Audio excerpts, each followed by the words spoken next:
Assalamualaikum warahmatullahi wabarakatuh. Sahabat Rizka Story, marilah kita bersama-sama mengucapkan sholawat kepada junjungan kita, Baginda Rasulullah Muhammad Shallallahu Alaihi Wasallam. Semoga dengan seringnya kita bersholawat, hidup kita semakin berkah, rezeki kita semakin luas, dan hati kita semakin tenang. Sebelum kisah ini dimulai, izinkan saya bertanya kepada Anda semua. Pernahkah kita melihat seseorang yang berpakaian lusuh, berprofesi sederhana, lalu kita meremehkannya hanya karena penampilannya? Pernahkah kita mengukur nilai seseorang hanya dari jumlah harta yang terlihat, tanpa mau menyelami hati dan ketulusannya? Mengapa kita harus mendengarkan kisah ini? Karena cerita yang akan saya sampaikan adalah kisah penuh pelajaran, bagaimana hidup bisa berbalik dalam sekejap, dan bagaimana Allah meninggikan derajat orang yang sabar dan ikhlas meski awalnya diremehkan. Di sebuah pasar tradisional di pinggiran kota, hidup seorang pria bernama Budi. Setiap pagi, dengan pakaian sederhana yang tampak lusuh, ia mendorong gerobak sayurnya menyusuri gang demi gang. Wajahnya penuh peluh, tangannya kasar karena terbiasa mengangkat beban, namun senyumnya selalu hadir bagi setiap pelanggan. Bagi banyak orang, Budi hanyalah tukang sayur biasa. Tak ada yang tahu siapa dirinya sebenarnya.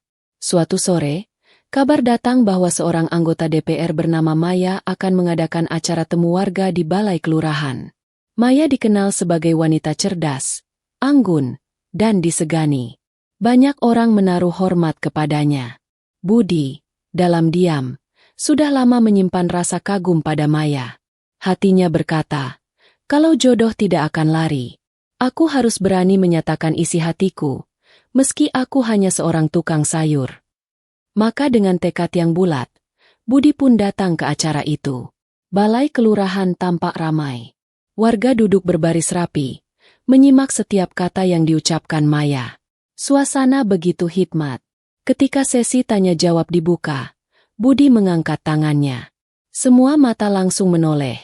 Sebagian tersenyum sinis melihat pakaian Budi yang kusut dan berdebu. Dengan suara bergetar, Budi berdiri dan berkata, Bu Maya, saya tahu saya bukan siapa-siapa. Saya hanya tukang sayur yang setiap hari berkeliling kampung. Tapi hari ini saya datang bukan untuk bertanya soal pembangunan jalan atau bantuan dana. Saya datang untuk menyampaikan niat tulus dari hati saya. Saya ingin melamar ibu menjadi pendamping hidup saya. Seketika ruangan sunyi. Semua orang menahan napas. Lalu terdengar suara tawa kecil, yang perlahan berubah menjadi ejekan dan bisik-bisik. Maya menatap Budi dari ujung kepala hingga kaki, lalu tersenyum sinis. Mas Budi, apakah kamu bercermin sebelum bicara? Lihat dirimu. Pakaianmu lusuh, tubuhmu penuh peluh, dan penghasilanmu pasti tak seberapa. Saya anggota dewan. Gaji saya 100 juta per bulan. Kamu hanya tukang sayur. Apa pantas kamu melamar saya? Ucapan itu seperti petir di siang bolong. Orang-orang pun tertawa lebih keras. Ada yang berbisik, tukang sayur melamar anggota dewan? Gila! Ada pula yang berkata, mana mungkin bisa bersatu, langit dan bumi tidak akan pernah bertemu. Budi hanya menunduk, hatinya perih. Tetapi ia mencoba tegar. Dengan suara pelan namun tegas, ia menjawab, benar, Bu. Saya bukan orang kaya, dan saya tidak punya harta sebanyak ibu. Tapi bukankah kebahagiaan sejati bukan diukur dari harta, melainkan dari hati yang tulus? Maya mendengus, lalu menepuk meja dengan marah. Cukup, jangan ganggu saya lagi. Kau hanya mempermalukan dirimu sendiri. Semua orang terdiam sejenak. Lalu ruangan kembali riuh oleh tawa dan cemooh. Budi perlahan melangkah pergi, meninggalkan balai kelurahan dengan perasaan hancur. Namun di dalam hatinya, ia berbisik, baiklah, suatu hari kebenaran akan terungkap. Allah tahu siapa aku sebenarnya. Di balik pakaian lusuh dan gerobak sayur itu, Budi menyimpan sebuah rahasia besar yang tak seorang pun menduga. Sebuah rahasia yang kelak akan membuat semua orang terperangah. Bahkan Maya yang kini menghina dirinya. Malam itu, Budi berjalan menyusuri jalanan sepi dengan langkah gontai. Hatinya hancur berkeping-keping, bukan hanya karena lamaran ditolak, tetapi juga karena hinaan yang menusuk batinnya. Ia menatap langit, menarik napas panjang, lalu berbisik, "Ya Allah, Engkau tahu isi hatiku. Aku tak bermaksud mempermalukan diriku sendiri. Aku hanya ingin jujur dengan perasaan ini. Jika memang dia bukan jodohku, berilah aku kesabaran. Namun, bila Engkau berkehendak, biarlah dunia tahu bahwa aku bukan sembarang orang yang mereka hina." Keesokan harinya, pasar kembali ramai seperti biasa. Budi tetap berjualan, seolah tak terjadi apa-apa. Ia melayani pembeli dengan senyum, walau di balik itu hatinya masih perih. Beberapa tetangga yang mendengar kabar tentang dirinya mulai berbisik-bisik di belakang punggungnya. "Kasihan, tukang sayur itu nekat melamar anggota dewan. Memangnya dia tidak sadar diri?" kata seorang ibu sambil tertawa. "Iya, untung saja Bu Maya tidak marah besar. Bisa-bisa dia diusir dari balai kelurahan kemarin, timpal yang lain." Budi hanya tersenyum. Ia tidak ingin menanggapi. Baginya, hinaan itu adalah ujian kesabaran. Tapi jauh di dalam hatinya, ada api kecil yang mulai menyala. Api itu adalah tekad untuk menunjukkan siapa dirinya sebenarnya. Sore harinya, Budi duduk di beranda rumah kayu sederhananya. Ia membuka sebuah kotak kayu tua yang tersimpan rapi di sudut kamar. Di dalamnya terdapat beberapa dokumen penting, sertifikat tanah, kontrak kerjasama, dan surat kepemilikan saham. Semua itu adalah bukti bahwa ia bukan sekadar tukang sayur. Ia adalah pemilik tambang emas yang sangat luas di Papua, dengan hasil yang melimpah setiap bulan. Namun, Budi memilih menyembunyikan identitas aslinya. Ia ingin merasakan hidup sederhana, agar tahu siapa yang benar-benar menghargai dirinya, bukan karena harta. Dengan nada lirih, ia berkata pada dirinya sendiri, "Orang-orang boleh menertawakan aku sekarang. Tapi suatu hari nanti, ketika Allah berkehendak, semua akan terbalik. Mereka akan tahu siapa yang sebenarnya berdiri di depan mereka waktu itu." Hari-hari berlalu. Maya semakin sibuk dengan jabatannya. Kehidupannya penuh dengan pesta, rapat, dan acara resmi. Namun sesekali, ingatannya kembali pada kejadian di balai kelurahan. Dalam hatinya, ia masih menganggap Budi orang yang tak tahu diri. "Bagaimana mungkin seorang tukang sayur berani melamar aku? Tidak masuk akal." Gumam Maya dengan sinis setiap kali ia teringat wajah Budi. Namun, takdir Allah sudah ditentukan.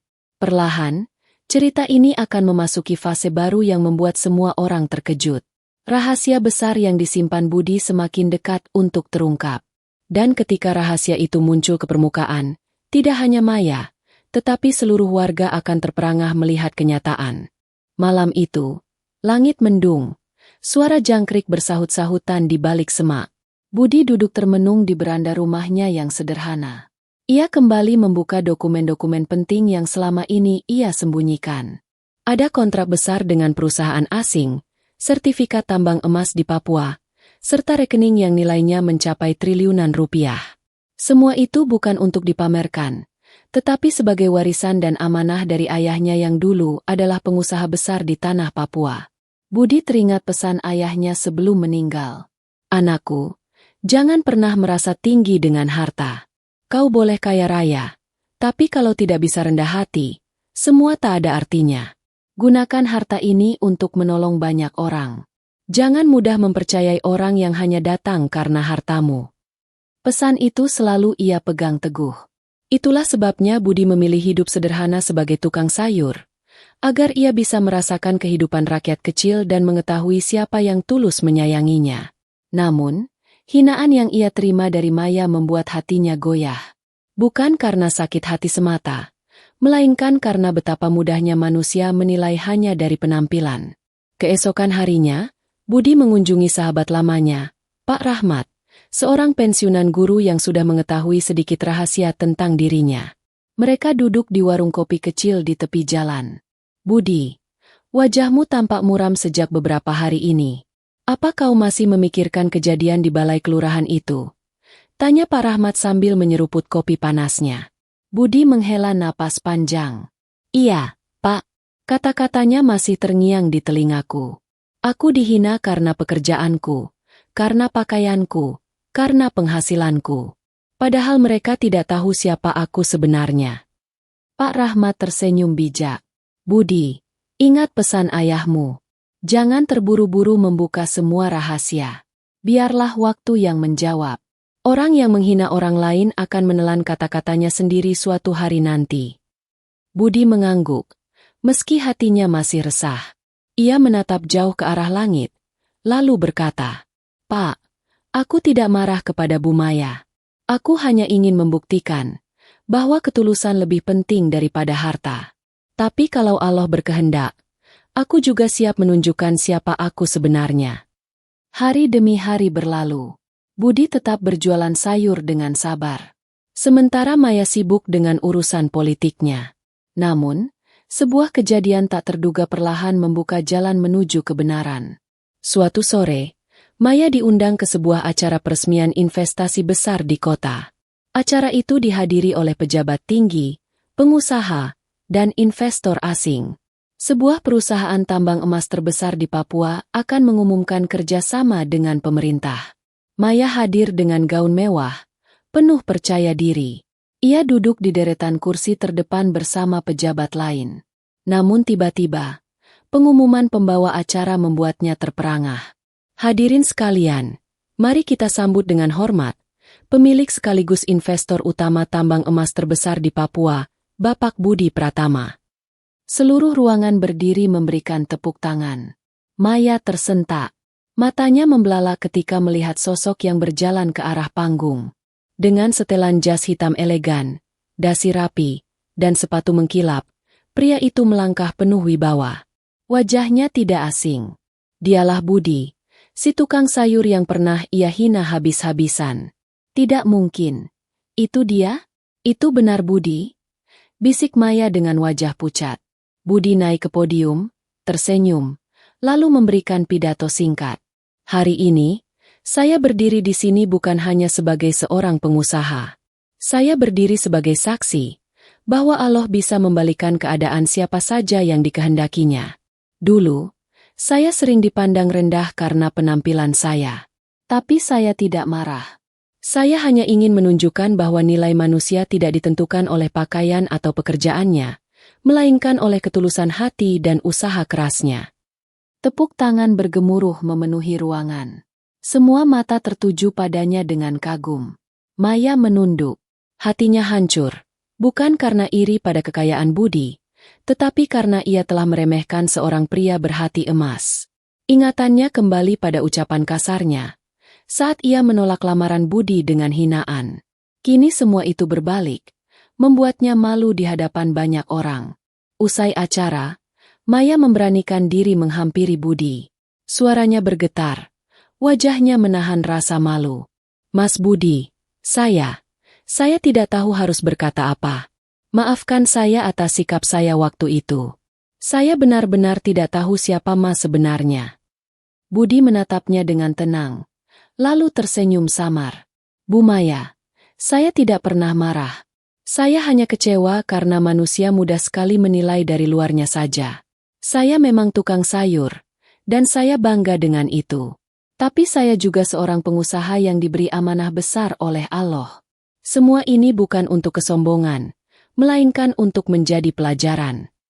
Maya tercekat, air matanya menetes. Namun Budi hanya berlalu dengan tenang, meninggalkannya dalam penyesalan yang dalam. Hari-hari setelah acara peresmian tambang emas itu menjadi bahan pembicaraan di seluruh kota. Nama Budi Pratama, yang dulunya hanya dikenal sebagai tukang sayur keliling, kini menjadi sorotan media. Setiap surat kabar, televisi, bahkan portal berita online menulis tentang dirinya. Pemilik tambang emas yang menyamar jadi tukang sayur, ternyata miliarder. Siapa sebenarnya sosok Budi Pratama, pengusaha emas Papua yang rendah hati? Masyarakat terkejut. Banyak yang merasa malu karena pernah meremehkan Budi. Di warung kopi, di pasar, di jalan-jalan kampung, orang-orang kini membicarakannya dengan nada kagum. "Wah, ternyata si Budi yang tiap pagi lewat dorong gerobak sayur itu miliarder. Ya? Saya saja sering beli kangkung darinya," kata seorang bapak di warung. "Masya Allah, Saya dulu sering nyinyir sama dia. Astagfirullah, ternyata dia orang besar. Sahut seorang ibu sambil menepuk jidat. Maya pun ikut merasakan dampaknya. Setiap kali ia keluar rumah, tatapan orang-orang membuatnya gelisah. Mereka tidak lagi memandangnya penuh hormat, tetapi dengan cibiran. Itu loh, anggota dewan yang pernah menghina Budi. Kasihannya, sekarang malah kelihatan rendah di hadapan semua orang. Hati Maya semakin sesak. Malam itu ia duduk sendirian di ruang tamu rumah mewahnya. Pikirannya melayang pada kejadian tempo hari. Kata-katanya sendiri kembali terngiang. Gajimu paling 100.000 sehari, sedangkan gajiku 100 juta per bulan. Kau pikir pantas melamar aku? Air matanya menetes. Untuk pertama kalinya, Maya merasa benar-benar menyesal. Ia sadar, dirinya telah tertipu oleh kesombongan dan jabatan yang ia banggakan. Keesokan harinya, Maya memberanikan diri mendatangi kediaman Budi. Rumah kayu sederhana itu tampak sunyi. Ia mengetuk pintu pelan, lalu terdengar suara Budi dari dalam. "Silakan masuk, Bu Maya." Maya melangkah masuk dengan gugup. Budi sedang duduk di kursi kayu, mengenakan pakaian sederhana seperti biasa. Hanya tatapannya kini berbeda, tenang sekaligus berwibawa. "Mas Budi, saya tahu saya salah besar. Saya mohon maaf atas sikap saya waktu itu. Saya telah menghina dan merendahkan Mas," kata Maya dengan suara bergetar. Budi menatapnya, lalu tersenyum samar. "Bu Maya, saya sudah memaafkan sejak lama. Saya tidak menyimpan dendam. Hanya saja, saya berharap kejadian itu bisa menjadi pelajaran. Kita tidak boleh menilai seseorang hanya dari luarnya saja." Maya menunduk. Air matanya menetes lagi. "Mas, jujur, saya malu sekali. Semua orang sekarang tahu siapa Mas sebenarnya. Saya menolak orang berhati mulia, hanya karena saya silau dengan harta dan jabatan saya sendiri." Budi menghela napas panjang, lalu menjawab dengan tenang. "Hidup ini penuh ujian, Bu. Saya juga diuji dengan harta. Apakah saya bisa tetap rendah hati atau tidak? Dan Ibu pun diuji dengan kesombongan. Apakah bisa merendahkan hati atau tidak? Allah Maha membolak-balikan keadaan. Hari ini kita di atas, besok bisa saja di bawah." Ucapan itu membuat Maya terdiam lama. Ia merasa ditampar kenyataan. Namun, Maya tak ingin menyerah. Dalam hatinya, ia masih menaruh rasa kagum kepada Budi. Bukan lagi karena harta, melainkan karena kebijaksanaan dan ketulusan hati pria itu. Maka, ia memberanikan diri berkata, "Mas Budi, saya tahu saya tidak pantas, tapi bolehkah saya diberi kesempatan kedua? Saya ingin belajar memperbaiki diri. Saya ingin mengenal Mas lebih dekat, bukan sebagai anggota dewan, tapi sebagai wanita biasa." Budi menatapnya lama, lalu tersenyum tipis. "Bu Maya, saya menghargai niat baik Ibu, tapi waktu tidak bisa diputar kembali. Saya ingin hidup saya sederhana, tenang, dan jauh dari sorotan. Saya harap Ibu bisa menemukan kebahagiaan dengan cara yang lain." Maya tercekat. Dadanya sesak mendengar jawaban itu. Ia tahu, Budi bukan pria yang bisa dibeli dengan kata-kata manis atau wajah cantik. Ia adalah pria yang sudah ditempa oleh kesabaran, ketulusan, dan ujian hidup. Maya pulang dengan langkah gontai. Sesampainya di rumah, ia menangis sejadi-jadinya. Untuk pertama kali dalam hidupnya, ia merasa benar-benar kehilangan sesuatu yang berharga. Bukan kehilangan harta, bukan kehilangan jabatan, tetapi kehilangan kesempatan untuk bersama dengan seorang pria berhati emas. Di sisi lain, Budi duduk termenung di beranda rumahnya. Ia memandang ke arah langit malam dan berbisik, "Ya Allah, Engkau telah menunjukkan kebenaran dengan cara MU. Aku hanya ingin hidup tenang, membagi rezeki kepada mereka yang membutuhkan, dan menjaga amanah yang Engkau titipkan kepadaku." Api kecil di hatinya kini padam. Ia tidak lagi merasa sakit hati, hanya ada ketenangan. Tapi bagi Maya, penyesalan itu akan selalu menghantuinya, karena ia pernah menolak dan merendahkan pria yang ternyata jauh lebih mulia darinya. Pagi itu, Suasana pasar berbeda dari biasanya. Para pedagang saling berbisik. Para pembeli pun ramai membicarakan nama yang sama. Kamu tahu nggak? Ternyata si Budi tukang sayur itu pemilik tambang emas di Papua. Katanya kekayaannya triliunan. Masa sih? Padahal tiap hari saya lihat dia dorong gerobak lusuh. Astagfirullah. Saya sering meremehkan dia. Bisik-bisik itu semakin kencang. Orang-orang yang dulu menertawakan Budi kini malu sendiri. Bahkan ada yang merasa bersalah karena pernah menghinanya. Namun Budi tetap sama. Tetap berkeliling dengan gerobak sayurnya, tetap menyapa dengan senyum. Sementara itu, Maya semakin sulit menatap dunia. Kehidupan yang dulu penuh pujian kini berbalik.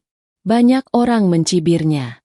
Itulah akibatnya kalau sombong, sekarang jadi malu sendiri. Pantas saja, anggota dewan itu dulu menolak Budi. Sekarang lihat, siapa yang lebih mulia. Setiap kata yang sampai ke telinganya seperti duri yang menusuk. Malam-malamnya dipenuhi tangis penyesalan. Ia menyadari bahwa harga diri yang dulu ia banggakan kini runtuh seketika. Suatu hari, Maya kembali mencoba menemui Budi. Kali ini bukan hanya untuk meminta maaf, tetapi juga untuk berbicara dari hati ke hati. Budi sedang menata sayuran di gerobaknya ketika Maya datang dengan pakaian sederhana. Tak ada lagi gaun mewah. Tak ada lagi riasan berlebihan. Wajahnya tampak lelah. Mas Budi. Maya membuka percakapan dengan suara lirih. Budi menoleh. Lalu tersenyum ramah. Oh, Bu Maya. Silakan duduk. Mau beli sayur? Ya. Maya tersenyum kecut. Lalu menunduk. Mas, saya tidak datang untuk membeli sayur. Saya datang untuk bicara. Saya ingin jujur. Selama ini saya salah menilai. Saya terlalu sombong. Saya bangga dengan gaji dan jabatan saya. Padahal itu semua tidak ada artinya jika hati saya kosong. Budi terdiam sejenak, mendengarkan dengan sabar. Maya melanjutkan. Air matanya mulai menetes. Saya tidak tahu apakah Mas mau mendengar ini atau tidak. Tapi, saya sungguh menyesal. Setiap malam saya gelisah. Saya kehilangan sesuatu yang sangat berharga.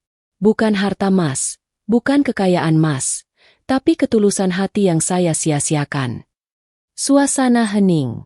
Angin pasar bertiup pelan, menggoyangkan dedaunan pisang yang dijajakan Budi. Lalu Budi berkata pelan, Bu Maya, saya sudah maafkan sejak lama. Hidup ini terlalu singkat untuk menyimpan dendam. Tapi percayalah, semua orang punya jalan masing-masing. Mungkin ibu belum menemukan jalan yang benar, tapi saya yakin Allah akan membimbing bila hati ikhlas. Maya menangis lebih keras. Ia berusaha menghapus air mata dengan kerudungnya. Mas Budi, apakah benar-benar tidak ada kesempatan kedua untuk saya? Saya ingin memperbaiki diri. Saya ingin belajar dari Mas. Saya tidak ingin lagi menjadi orang yang sombong. Budi menatapnya lama. Lalu menjawab dengan nada tegas namun lembut. Bu Maya, kesempatan selalu ada untuk siapa saja yang ingin berubah. Tapi kesempatan itu bukan berarti bersama saya. Ibu bisa memperbaiki diri dengan jalan ibu sendiri. Saya yakin Allah punya rencana yang lebih baik untuk kita masing-masing. Maya kembali terdiam. Kali ini ia tahu, Budi benar-benar tidak bisa digapai lagi. Bukan karena jarak harta, bukan karena status, tetapi karena hati Budi sudah tertutup untuknya. Hari-hari berikutnya, nama Budi semakin harum. Ia tidak hanya dikenal sebagai pengusaha tambang emas, tetapi juga sebagai dermawan. Ia mendirikan sekolah gratis untuk anak-anak miskin, membangun masjid di kampung, bahkan membantu pedagang kecil dengan modal usaha. Media menulis tentang kebaikannya. Warga semakin kagum. Masya Allah. Ternyata Budi tidak lupa daratan meski kaya raya. Dia tetap rendah hati, tetap dekat dengan rakyat kecil. Sementara itu, Maya hanya bisa menyaksikan semua dari kejauhan. Setiap kali ia melihat berita tentang Budi di televisi atau membaca tentangnya di koran, hatinya kembali pedih. Ia sadar, tidak ada gunanya penyesalan ketika kesempatan sudah hilang. Namun takdir masih menyimpan kejutan. Suatu hari, Budi diundang menjadi pembicara dalam sebuah acara motivasi di gedung besar kota. Ribuan orang hadir. Maya pun datang diam-diam, duduk di bangku belakang, mendengarkan setiap kata yang keluar dari mulut Budi. Di atas panggung, dengan suara lantang Budi berkata, "Sahabat semua, jangan pernah menilai orang hanya dari apa yang terlihat di luar. Pakaian lusuh tidak selalu berarti hina. Pekerjaan kecil tidak selalu berarti rendah. Karena Allah bisa membalikan keadaan siapa saja yang dikehendakinya. Ingatlah, ketulusan hati jauh lebih berharga daripada 1000 harta." Kalimat itu menggema di seluruh ruangan. Tepuk tangan membahana. Maya menunduk. Air matanya jatuh tanpa henti. Kata-kata Budi menusuk hatinya. Bukan karena marah, tetapi karena kebenaran yang tak bisa ia bantah. Malam itu, Maya pulang dengan langkah lemah. Ia tahu, dirinya sudah benar-benar kehilangan kesempatan. Namun dari lubuk hati yang terdalam, ia berjanji akan berubah. Walau tidak lagi bisa bersama Budi, ia ingin setidaknya bisa menjadi manusia yang lebih baik. Di sisi lain, Budi duduk sendirian di rumah kayu sederhananya. Ia menatap bintang di langit, lalu berbisik lirih, "Ya Allah, Engkau telah memperlihatkan kebesaran MU. Engkau membalikan keadaan. Engkau menunjukkan siapa yang benar dan siapa yang salah. Aku hanya hamba MU yang lemah. Aku hanya ingin menjaga amanah MU dan tidak terjebak dalam kesombongan dunia." Dengan hati tenang, Budi tersenyum. Ia tahu, perjalanan hidupnya baru saja dimulai. Sejak nama Budi Pratama muncul di media, kehidupannya berubah drastis. Namun, berbeda dengan kebanyakan orang kaya yang terjebak dalam kemewahan, Budi justru semakin sederhana. Ia tetap berjualan sayur, tetap menyapa anak-anak kecil yang lewat dengan senyum, dan tetap membantu warga sekitar tanpa banyak bicara. Di mata masyarakat, Budi bukan sekadar miliarder, tetapi simbol kerendahan hati.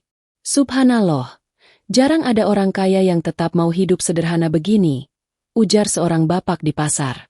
"Iya, justru dia lebih sering membantu daripada pamer. Lihat saja, sekolah gratis yang dia bangun. Anak saya sekarang bisa belajar tanpa bayar sepeser pun," sahut ibu lain dengan wajah haru. Nama Budi semakin harum, dan undangan datang silih berganti. Pejabat, tokoh masyarakat, bahkan para ulama mengundangnya untuk berbicara tentang pengalaman hidupnya. Budi selalu datang dengan pakaian sederhana, meski ia bisa saja tampil dengan kemewahan. Sementara itu, Maya semakin tenggelam dalam penyesalannya. Jabatan DPRD yang dulu ia banggakan kini terasa hampa. Setiap kali orang menatapnya, Maya merasa seolah mereka sedang berkata dalam hati, "Itulah wanita yang menolak pria berhati emas." Maya mencoba memperbaiki diri. Ia mulai lebih sering menghadiri pengajian, mengurangi pesta dan acara duniawi, bahkan diam-diam ia ikut membantu anak yatim. Namun tetap saja, bayangan Budi tak bisa ia hapus. Suatu hari, Maya menghadiri sebuah acara sosial yang digagas oleh Budi. Acara itu diadakan di balai desa, dihadiri ratusan warga. Budi duduk di depan, bersama para tokoh masyarakat. Saat melihat Maya datang, Budi hanya tersenyum tipis, tanpa ada raut benci. Acara berlangsung hangat. Budi berdiri dan berbicara dengan suara mantap. "Sahabat semua, kita harus saling menghargai. Jangan pernah menilai seseorang dari luarnya. Karena Allah lah yang berhak meninggikan derajat siapapun. Hari ini kita belajar bahwa manusia sering salah menilai. Tapi Allah selalu tahu isi hati." Kalimat itu membuat suasana hening. Banyak yang terisak haru, termasuk Maya, yang menunduk. Air matanya menetes. Setelah acara usai, Maya menghampiri Budi. Kali ini, ia menatap dengan penuh ketulusan. "Mas Budi, saya tahu saya tak pantas lagi berbicara banyak. Tapi izinkan saya berterima kasih. Kata-kata Mas telah membuka hati saya. Saya sedang belajar meninggalkan kesombongan saya. Terima kasih, karena tanpa sadar, Mas telah mengubah jalan hidup saya." Budi tersenyum, lalu menjawab pelan, "Bu Maya, semua orang bisa berubah. Jangan pernah merasa terlambat. Selama kita masih diberi napas, pintu taubat selalu terbuka. Saya bahagia kalau ibu sungguh-sungguh ingin memperbaiki diri. Itu jauh lebih berharga daripada semua harta. Maya tak mampu menahan tangis.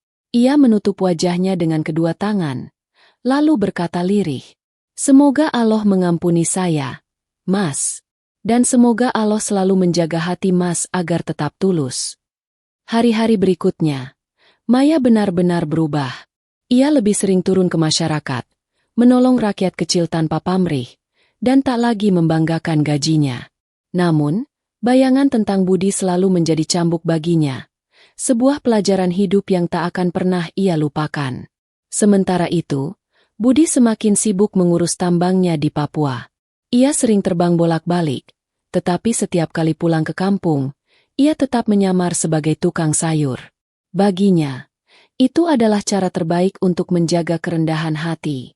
Suatu malam, ketika ia duduk sendirian di beranda rumah kayu, datanglah seorang wartawan muda yang ingin menulis kisah hidupnya. "Pak Budi, bolehkah saya bertanya sesuatu?" kata wartawan itu. "Tentu, silakan," jawab Budi ramah. "Kenapa Bapak tetap memilih menjadi tukang sayur? Padahal semua orang sudah tahu Bapak miliarder." Budi tersenyum, lalu menjawab dengan suara tenang. "Karena saya ingin selalu ingat dari mana saya berasal. Gerobak sayur ini mengingatkan saya pada masa sulit, mengingatkan saya bahwa harta hanyalah titipan. Kalau saya hidup berlebihan, saya takut lupa diri. Dan saya tidak mau sombong, karena saya pernah melihat sendiri bagaimana kesombongan bisa meruntuhkan seseorang." Jawaban itu membuat wartawan itu tertegun. Malam itu, ia pulang dengan hati bergetar, membawa pesan besar dari seorang miliarder yang tetap rendah hati. Di sisi lain, Maya membaca berita tentang wawancara itu. Tangannya bergetar. Air matanya kembali mengalir.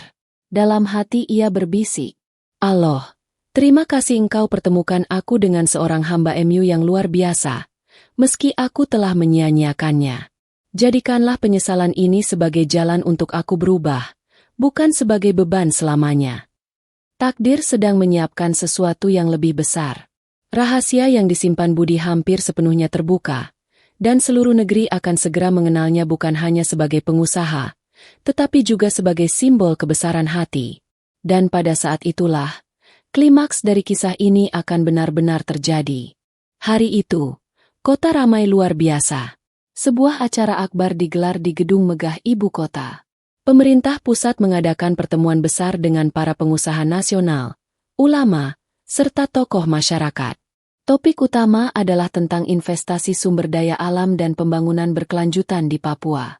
Di tengah gemerlapnya acara itu, nama yang paling ditunggu-tunggu adalah Budi Pratama. Sosok sederhana yang ternyata menyimpan kekayaan luar biasa, sekaligus hati yang mulia. Para pejabat, wartawan, bahkan rakyat kecil yang hadir, semua menanti dengan rasa penasaran. Ketika namanya dipanggil, Budi melangkah ke podium.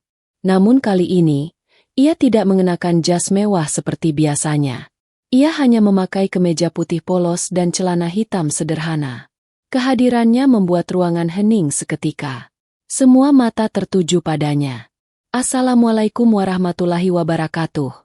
Suara Budi menggema, tenang namun penuh wibawa. "Saudara-saudaraku, hari ini saya berdiri di sini bukan untuk menunjukkan kekayaan saya, bukan pula untuk mencari pujian. Saya berdiri di sini untuk menyampaikan sebuah kebenaran yang selama ini saya sembunyikan." Ruangan semakin hening. Ratusan pasang mata menatap tak berkedip. Budi menarik napas dalam, lalu melanjutkan. "Banyak orang mengenal saya sebagai tukang sayur. Itu benar. Dan banyak orang baru tahu saya adalah pemilik tambang emas di Papua. Itu juga benar. Tapi sesungguhnya, saya tetaplah orang biasa. Saya menyamar menjadi tukang sayur, karena saya ingin tahu, siapa yang benar-benar menghargai manusia bukan dari harta, tapi dari hati." Tepuk tangan bergemuruh, namun Budi mengangkat tangan, memberi isyarat agar hadirin tenang. "Saudaraku semua, saya pernah dihina, direndahkan, bahkan ditertawakan. Saya tidak marah, karena dari situlah saya belajar betapa rapuhnya manusia ketika menilai hanya dari luar. Dan hari ini, saya ingin mengumumkan bahwa sebagian besar keuntungan tambang emas saya akan saya gunakan untuk kepentingan rakyat kecil. Untuk membangun sekolah, rumah sakit, pesantren, dan fasilitas umum di Papua maupun di seluruh Indonesia. Sekejap ruangan berguncang oleh tepuk tangan dan seruan takbir. Air mata haru jatuh dari banyak wajah. Di antara kerumunan, Maya berdiri dengan tubuh gemetar. Ia tak kuasa menahan tangis. Suara Budi menembus jiwanya. Semua hinaan yang pernah ia lontarkan kini kembali terngiang, membuat hatinya semakin remuk. Ya Allah, bisiknya lirih. Alangkah hinanya aku dulu, begitu sombong, sementara di hadapanku berdiri seorang hamba MU yang mulia. Acara berlanjut dengan penandatanganan kerjasama. Kamera televisi menyorot wajah Budi yang penuh ketenangan. Media pun ramai memberitakan pidatonya, menulis judul-judul besar seperti Budi Pratama, tukang sayur yang mengguncang negeri, miliarder Papua yang rela hidup sederhana demi kerendahan hati. Maya akhirnya memberanikan diri menghampiri Budi setelah acara selesai. Dengan wajah penuh air mata, ia berkata pelan, "Mas Budi, saya tidak tahu lagi bagaimana meminta maaf. Saya sudah melihat dengan mata kepala sendiri siapa Mas sebenarnya. Saya benar-benar menyesal. Saya merasa seperti orang paling bodoh di dunia." Budi menatapnya lembut, lalu menjawab dengan suara tenang, "Bu Maya, jangan terus tenggelam dalam penyesalan. Jadikanlah itu pelajaran. Allah sudah menunjukkan jalan kepada kita semua, bahwa harta, jabatan, dan kemewahan hanyalah titipan. Yang terpenting adalah apa yang kita lakukan dengan semua itu." Maya terisak. Ia menggenggam tangannya sendiri dengan gemetar. "Mas, saya tidak meminta apa-apa lagi. Saya hanya ingin Mas tahu bahwa saya sungguh-sungguh ingin berubah. Dan saya akan menjadikan Mas sebagai teladan, meski saya tidak akan pernah bisa bersanding dengan Mas." Budi tersenyum, lalu menepuk pelan pundaknya. "Jalan kita berbeda, Bu Maya. Tapi saya percaya, Allah Maha Adil. Asal kita mau berubah, Allah akan beri jalan. Jangan lihat saya, lihatlah diri ibu sendiri. Tugas kita sama, memperbaiki diri sebelum kembali kepadanya." Kata-kata itu menancap dalam di hati Maya. Untuk pertama kalinya, ia merasa benar-benar kecil di hadapan Allah, dan merasa beruntung pernah dipertemukan dengan sosok seperti Budi. Malam itu, setelah semua selesai, Budi kembali ke rumah kayu sederhananya. Ia duduk di beranda, memandang bintang-bintang yang bertaburan di langit. Dengan suara pelan ia berdoa, "Ya Allah, Engkau telah menjaga hati hamba MU ini. Jangan biarkan aku terjerumus dalam kesombongan. Jadikanlah semua ini sebagai jalan untuk memberi manfaat, bukan untuk membanggakan diri." Angin malam berhembus lembut, membawa ketenangan. Dalam keheningan itu, Budi tersenyum. Ia tahu, klimaks hidupnya bukan pada harta atau kejayaan, melainkan pada kerendahan hati yang ia jaga demi ridho Allah. Hari-hari setelah acara besar itu membuat nama Budi Pratama semakin harum. Media, pejabat, bahkan rakyat kecil terus menyebut namanya. Namun, Budi tetap sama.